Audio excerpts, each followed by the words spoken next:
aussi. Alors, dans ce programme, il y a par exemple un article publié sur le Huffington Post avec 9 points.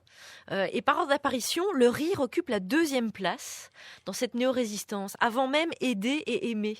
Donc l'importance du rire est absolument capitale dans cette néo-résistance. En tout cas, le rire, Artaud disait la force séditieuse du rire. Évidemment, c'est essentiel. Qui est un sacré déconneur. Oui, un sacré déconneur. Mais en tout cas, son théâtre bougeait un peu les lignes.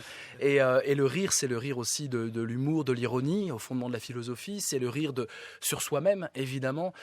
C'est le rire qui peut-être manque encore dans les mouvements citoyens comme ça, où on est très pragmatico-pratique, on cherche vraiment à être institutionnalisé, à des organisations, etc., à mettre en chantier le désordre et à lui donner une forme. Mais le rire, c'est la plus grande des critiques. Elle coûte pas cher et elle permet de dégonfler les baudruches factices. Elle permet de toucher la superstructure, c'est-à-dire le niveau des idées. Quand les idées vous plaisent pas, en rire, c'est déjà commencer à les cuisiner.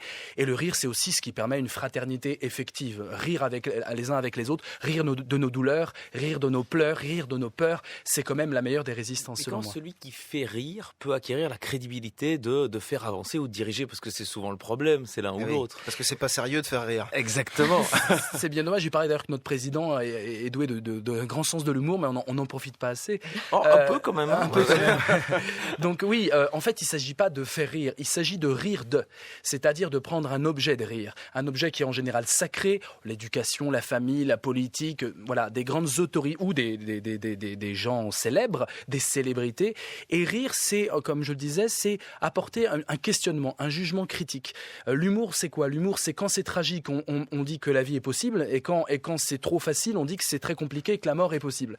Et donc ça permet de relativiser un peu tout ce qui est hors de portée des gens normaux et de s'approprier le sujet. Donc c'est le rire qui questionne, qui est intéressant, qui clash, on pourrait dire très simplement. Donc on va faire de la néo-résistance ensemble. On se rendait pas compte. Bah oui, on s'est pas rendu compte. Tiens.